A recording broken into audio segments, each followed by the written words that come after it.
ఎన్ని ఉన్నా సరే డైలీ మీరు ప్రిపేర్ అవ్వాలి.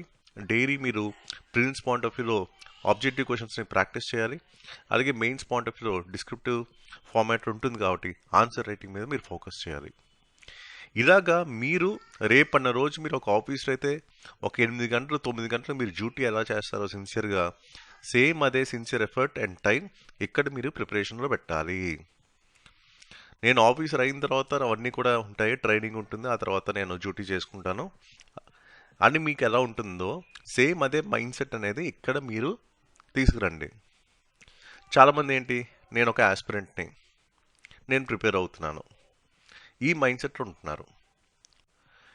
అండ్ ఇంకో మైండ్ సెట్ ఏంటి, సిలబస్ తొందరగా కంప్లీట్ చేయాలి. ఇంకో మైండ్ సెట్ ఏంటి, టెస్ట్ సిరీస్లో ఎక్కువ రాయాలి. కానీ ప్రాక్టికల్ అప్రోచ్లో చూసుకుంటే నిజానికి మీరు దూరంగా ఉన్నట్టు. నిజం ఏంటంటే ఆన్ ఏ డైలీ బేసిస్లో మీరు examination point of view prepare అవ్వాలి. సిలబస్ కంప్లీషన్ కన్నా ప్రీవియస్ క్వశ్చన్ అనాలిసిస్ బేస్లో ఏ టాపిక్ ఎక్కువ వెయిటేజ్ ఉంటుందో ఆ టాపిక్స్ మీరు ఫస్ట్ ప్రయారిటీ బేసిస్లో కంప్లీట్ చేయాలి, అటు prelims and mains point of వ్యూలో. ఇంకోటి ఏంటి, టెస్ట్ సిరీస్ల కన్నా ముందు ప్రీవియస్ క్వశ్చన్స్ని తీసుకోవాలి అండ్ ప్రీవియస్ క్వశ్చన్స్తో ఆన్సర్ రైటింగ్ అనేది స్టార్ట్ చేయాలి. ఇలాగా పీవైక్యూ బేస్డ్ ప్రిపరేషన్ మీరు చేయాల్సి ఉంటుంది. అప్పుడే మీరు సెలక్షన్కి దగ్గరలో ఉంటారు. మీరు ఇక్కడ ఎగ్జామినేషన్ పాయింట్ ఆఫ్ వ్యూలో ప్రిపేర్ అవ్వడం నేర్చుకోవాలి. ఇది మీ టాప్ ప్రయారిటీ అవ్వాలి. ప్రిపరేషన్ అంటే ఏం చేస్తున్నారు, సిలబస్ కంప్లీషన్ మీదే ఎక్కువ ఫోకస్ పెట్టేస్తున్నారు. అలా ఎప్పుడూ చేయకూడదు. సో గ్రూప్ 1కి అయినా సరే, గ్రూప్ 2కి అయినా సరే ఒక స్ట్రాటజీ ఉంటుంది. ఒక ఫుల్ ప్రూఫ్ స్ట్రాటజీని మీరు బిలీవ్ చేయాలి, ట్రస్ట్ చేయాలి, దాన్ని మీరు ఫాలో అవ్వాలి. ఇలాగ చాలామంది ఎవరైతే నా పర్సనల్ మెంటర్షిప్లో జాయిన్ అవుతున్నారో గతంలో మల్టిపుల్ అటెంప్ట్స్ ఫెయిల్ అయిన వాళ్ళే. ఇప్పుడు ఇక్కడ మీరు ఎవరైతే చూస్తున్నారో సో వీళ్ళందరూ కూడా ఆల్రెడీ ఒక అటెంప్ట్ 2 అటెంప్ట్స్ అయిన తర్వాత నా దగ్గరికి వచ్చిన వాళ్ళు. సో నా దగ్గరికి వచ్చిన తర్వాత వీళ్ళందరూ కూడా సెలెక్ట్ అవుతున్నారు. ఇప్పుడు ఆదిత్య ఇంతకుముందు చాలాసార్లు ఎగ్జామ్స్ రాశారు, యూపీఎస్సీ అటెంప్ట్స్ అన్నీ అయిపోయాయి. ఆ తర్వాత మన దగ్గరికి వచ్చిన తర్వాత ఏపీపీఎస్సీ గ్రూప్ 1 క్రాక్ చేయడం జరిగింది ఫస్ట్. ఆ తర్వాత టీజీపీఎస్సీ గ్రూప్ 1 క్రాక్ చేయడం జరిగింది. 2 రాష్ట్రాల్లో తిరు క్రాక్ చేశారు. ఇప్పుడు డిఎస్పీగా సర్వీస్లో ఉన్నారు. ఇలాగే వితౌట్ కోచింగ్ కూడా, అంటే గ్రూప్ 1కి ఎలాంటి కోచింగ్ లేకుండా బేసిక్ నాలెడ్జ్ ఉండి మన దగ్గరకు వచ్చి క్రాక్ చేసిన వాళ్ళు ఉన్నారు. అద్వైత ఆ కేటగిరీ అనమాట. ఎలాంటి కోచింగ్ తీసుకోకుండా ఓన్లీ మనం ఏం చెప్తే అది చేశారు, ఎంపీడీ వచ్చింది. సేమ్ అలాగే వసుంధర. రుచితకైతే తను ఏపీపీఎస్సీ గ్రూప్ 4 రాలేదు. అలాగే ఫస్ట్ జరిగిన 2022 ఏపీపీఎస్సీ గ్రూప్ 1 ప్రిలిమ్స్ కూడా తను క్వాలిఫై అవ్వలేదు. ఎవరికైనా మైండ్ సెట్ ఎలా ఉంటుంది, నాకు గ్రూప్ 1 ప్రిలిమ్స్ ఫస్ట్ టైం అవ్వలేదు, అలాగే గ్రూప్ 4 కూడా రాలేదు, సో నాకు ఎలా గ్రూప్ 1 వస్తుంది, నాకు ఎలా గ్రూప్ 2 వస్తుంది. ఆ మైండ్ సెట్లో ఉన్న పర్సన్ని ప్రాపర్గా ట్రైన్ చేయడం జరిగింది, మెటీరియల్స్ ఇవ్వడం జరిగింది, ఆన్సర్ రైటింగ్ స్ట్రాటజీస్ చెప్పడం జరిగింది, ఆన్సర్ రైటింగ్ నేర్పించడం జరిగింది, ఆన్సర్ రైటింగ్ ఇవాల్యుయేషన్స్ చేయడం జరిగింది. అండ్ ఈరోజు డిఎస్పీగా సర్వీస్లో ఉన్నారు. ఇలా ప్రతి ఒక్కలో ఒక్కొక్క కథ ఉంది. ఎవరు కూడా ఫస్ట్ అటెంప్ట్ క్రాక్ చేసిన వాళ్ళైతే ఎక్కువ మంది మనకు కనిపించదు. చూడండి, రీసెంట్గా వచ్చిన రిజల్ట్స్లో కూడా చూడండి. అటు యూపీఎస్సీలో కొన్ని ఫెయిల్యూర్స్ చూసిన వాళ్ళు, అలాగే గ్రూప్ 1లో కొన్ని 1 or 2 ఫెయిల్యూర్స్ చూసిన వాళ్ళు కూడా ఉన్నారు. అంటే ఇక్కడ నిజం ఏంటో ఒకసారి అర్థం చేసుకోవడానికి ట్రై చేయండి. ఎందుకంటే రేపటి రోజు మీరు ఒక ఆఫీసర్ అవ్వబోతున్నారు. ఓకే, ఒక ఆస్పిరెంట్గా నేను ప్రిపేర్ అవుతున్నాను, ఈ మైండ్ సెట్ కొంచెంసేపు వదిలేసేయండి. మీరు రేపు ఏ పొజిషన్లో ఉండాలనుకుంటున్నారో ఆ పొజిషన్ పర్స్పెక్టివ్లో ఒకసారి ఆలోచించండి. అప్పుడు మీకు రియాలిటీ అర్థమవుతుంది. మౌనిక, సో లాస్ట్ టైం తను గ్రూప్ 1 ఇంటర్వ్యూకి వెళ్ళడం జరిగింది. అప్పుడు రాలేదు 1:2లో. కరెక్ట్గా ఆ తర్వాత మన దగ్గర జాయిన్ అయ్యారు. సో ఈరోజు దీనికి గ్రూప్ 2 ఏఎస్ఓ వచ్చింది, అలాగే గ్రూప్ 1 ఎంపీడీ వచ్చింది. గ్రూప్ 1 గ్రూప్ 2 రెండు కూడా క్రాక్ చేశారు. చాలామంది అనుకుంటారు గ్రూప్ 1 గ్రూప్ 2 రెండు డిఫరెంట్ పర్స్పెక్టివ్స్ ఉంటుంది, డిఫరెంట్ బాల్ గేమ్ ఉంటుంది. సో గ్రూప్ 1 కన్నా గ్రూప్ 2 ప్రిపేర్ అవ్వడం బెటర్ అనుకుంటారు. నేను ముందు నుంచి వీళ్ళందరికీ ఏంటి ఇంటిగ్రేటెడ్ అప్రోచ్లోనే నేర్పించాను. సో అటు గ్రూప్ 1 గ్రూప్ 2 రెండు కూడా తిను క్రాక్ చేయడం జరిగింది. ఎందుకు చెప్తున్నానంటే ప్రాక్టికల్లీ ఇవి పాసిబుల్ కాదు మీరు అని ఒక బౌండరీ తీసుకొని ఉండిపోయారు. సో దాన్ని బ్రేక్ చేయడానికి నేను ట్రై చేస్తున్నాను. ఓకే, అలాగే రీసెంట్గా వచ్చిన రిజల్ట్స్లో వీళ్ళందరూ కూడా సెలెక్ట్ అవ్వడం జరిగింది. అందరూ కూడా మల్టిపుల్ ఫెయిల్యూర్స్ చూసిన వాళ్ళే. ఓకే, సో ఏది కూడా అంత ఈజీగా రాదు. అండ్ ఇంకోటి మీకు చెప్పాలనుకున్నది ఏంటంటే, స్టేట్ డివైడ్ అయిన తర్వాత ఏవైతే నోటిఫికేషన్స్ వచ్చాయో ప్రతి నోటిఫికేషన్లో కూడా మన వాళ్ళు సెలెక్ట్ అయ్యారు. అంతకు 2017 notification assistant commissioner state taxes CTO, అప్పుడు ర్యాంక్ 21 వచ్చింది హిమబిందుకి. ఇలాగా ప్రతి నోటిఫికేషన్లో కూడా మన వాళ్ళు క్రాక్ చేశారు. అంటే మన స్ట్రాటజీ అనేది ఎంత కన్సిస్టెంట్గా హిట్ అవుతుంది. ఏపీపీఎస్సీనే కాదు, టీజీపీఎస్సీలో కూడా మన వాళ్ళు క్రాక్ చేశారు. ఇందా మీకు ఆడియో చూపించాను. అలాగే టీజీపీఎస్సీలో కూడా గ్రూప్ 2 క్రాక్ చేసిన వాళ్ళు ఉన్నారు.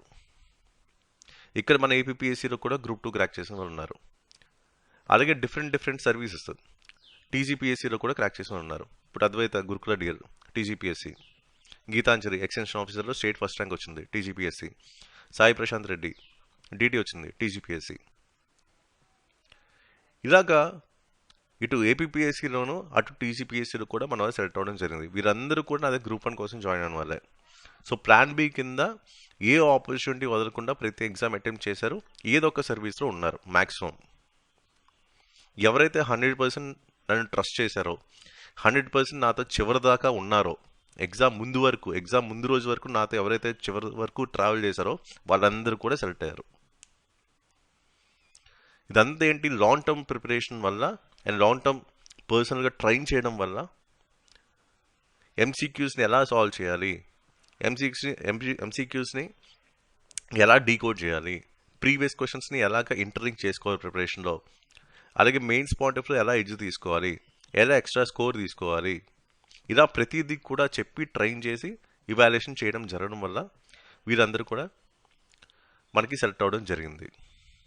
ఇలా పర్సనల్ మెంటర్షిప్ ప్రోగ్రామ్ ఏంటంటే 1-on-1 అనమాట. సో డైరెక్ట్గా మీతోనే మాట్లాడడం జరుగుతుంది. థర్డ్ పర్సన్ ఇంకెవరు ఉండరు. ఎందుకంటే మీ స్ట్రెంగ్త్స్ మీ వీక్నెస్ కొన్ని ఉంటాయి.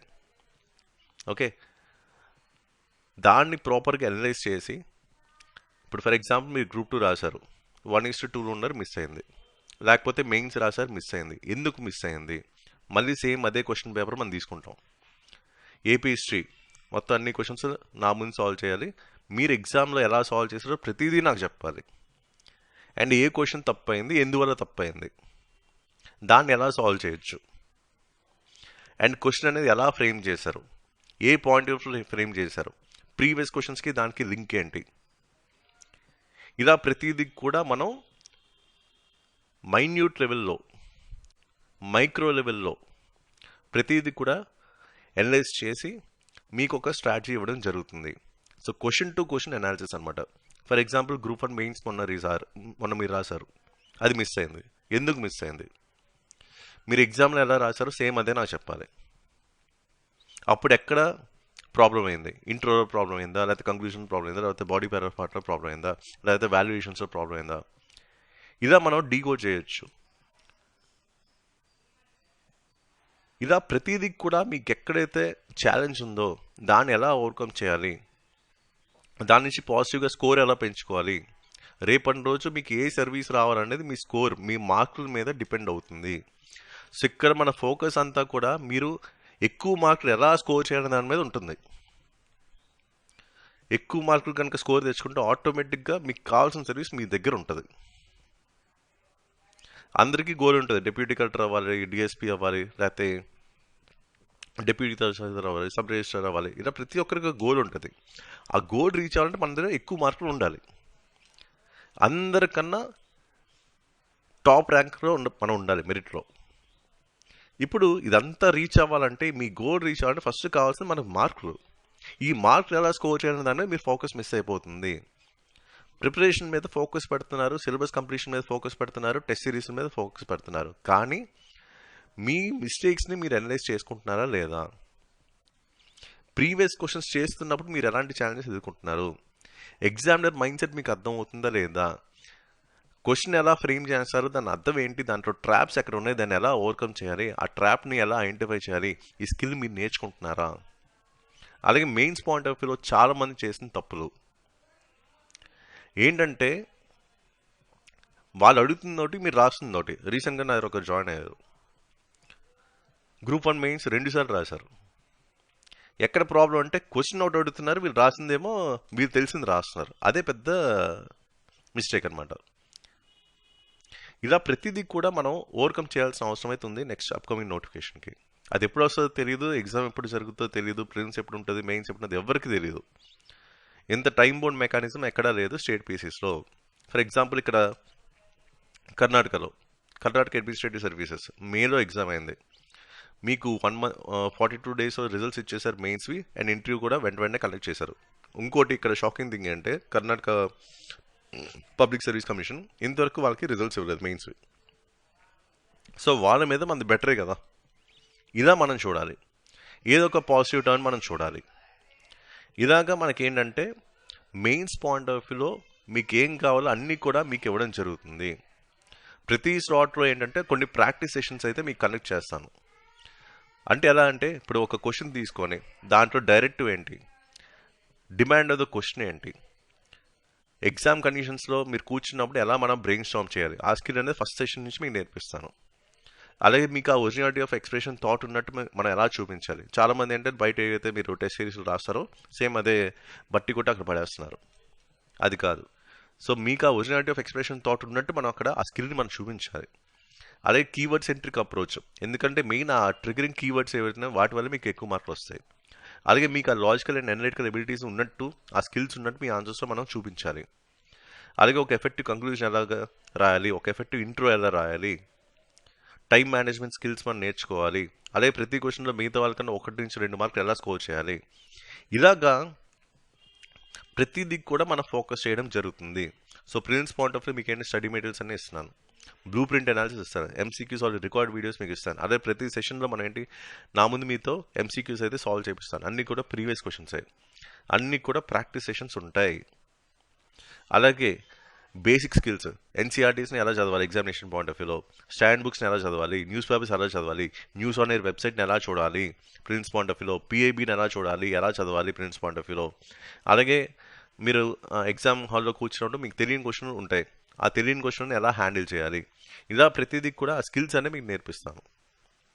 ఇక్కడ అంతా ఏంటంటే మీ స్కిల్స్ని మీరు అప్గ్రేడ్ చేసుకుంటే ఆబ్వియస్లీ అవి మార్క్స్ కింద టర్న్ అవుతాయి. ఒక ఆఫీసర్ కావాల్సిన స్కిల్స్ మీకున్నట్టు మనం చూపించాలి. అలాగే ఇప్పుడు మెయిన్స్ పాయింట్ ఆఫ్ వ్యూలో మెయిన్స్ సంబంధించిన స్టడీ మెటీరియల్స్ కానీ, అలాగే పీవైక్యూ బేస్డ్ టెస్ట్ సిరీస్ ఒక 20 to 30 క్వశ్చన్స్ మీకు ప్రతి స్లాట్ ఇస్తాను. ఆ నెక్స్ట్ స్లాట్ కల్లా మీరు నాకు ఆన్సర్స్ రాసి నేను చెప్పిన ఫార్మాట్లో ఆ పీడిఎఫ్ నాకు మెయిల్ చేసి పెట్టాలి. అండ్ నెక్స్ట్ స్లాట్లో ఇవాల్యుయేషన్ అయితే ఉంటుంది, నా ముందే మీతో డిస్కస్ చేయడం జరుగుతుంది, ఎక్కడెక్కడ ఎలాంటి మార్పులు చేసుకోవాలి అండ్ ఎక్స్ట్రా ఎలా మనం మార్క్స్ స్కోర్ చేయడానికి అవకాశం ఉంది. ఇలా ప్రతిదీ కూడా క్యాలిక్యులేటెడ్గా మీతో డిస్కస్ చేయడం జరుగుతుంది. అండ్ ప్రతి సెషన్లో మనకి ప్రాక్టీస్ సెషన్స్ ఉంటాయి మెయిన్స్ పాయింట్ ఆఫ్ వ్యూలో. ఎగ్జామ్ హాల్లో మీరు కూర్చున్నప్పుడు ఏం చేయాలి, ఎలా చూడాలి, ఎలా అర్థం చేసుకోవాలి, ఎలా ఇంట్రో పార్ట్లో రాయాలి, అలా ప్రతిదీ కూడా మీకు subject wise strategy and framework చెప్పడం జరుగుతుంది. అలాగే ఎస్సే రైటింగ్ స్ట్రాటజీస్ చెప్తాను. ప్రతి స్లాట్ తర్వాత మీకు ఒక 2 ఎస్సేలు రాయమని చెప్తాను. సో నెక్స్ట్ స్లాట్ కల్లా మీరు నాకు సబ్మిట్ చేయాలి, నేను చెప్పిన స్ట్రాటజీ ప్రకారం మీరు రాయాలి. అలాగే news papers and PIB mains point of view ఎలా చదవాలి, ఇలా ప్రతిదీ కూడా మైక్రో లెవెల్లో మిమ్మల్ని ట్రైన్ చేయడం జరుగుతుంది. ఓకే, సో ఇది అనమాట. అంటే పర్సనల్ మెంటర్షిప్లో మనం ఏం చేస్తామంటే కంప్లీట్గా మిమ్మల్ని ట్రైన్ చేయడం జరుగుతుంది. అండ్ ఎగ్జామ్ రెడీ ఫార్మాట్లో మీకు అన్నిటి కూడా కంటెంట్ అయితే ఇవ్వడం జరుగుతుంది. అంటే స్టడీ మెటీరియల్స్ కానీ, స్ట్రాటజీస్ కానీ, ఫ్రేమ్వర్క్స్ కానీ, ఆ స్కిల్స్ కానీ అన్నీ కూడా ఎగ్జామ్ రెడీ ఫార్మాట్లో మీకు ఉంటుంది అండ్ మీతో డిస్కస్ చేయడం జరుగుతుంది. ప్రిలిమ్స్ అండ్ మెయిన్స్కి అంతా కూడా లిమిటెడ్ ఇంటేక్, నేను చాలా తక్కువ మంది తీసుకుంటా అండ్ చాలా తక్కువ మంది నేను ట్రైన్ చేస్తాను అండ్ ఆబ్వియస్లీ అవుట్పుట్ కూడా అలాగే వస్తుంది. సో పర్సనల్ మెంటర్షిప్తో పాటు మన స్టడీ మెటీరియల్స్ అయితే ఇస్తున్నాం అండ్ అన్నీ కూడా పీడిఎఫ్ ఫార్మాట్ ఉంటాయి, దీంట్లో ప్రింట్ ఆప్షన్ ఉంటుంది, ఎడిట్ ఆప్షన్ ఉండదు.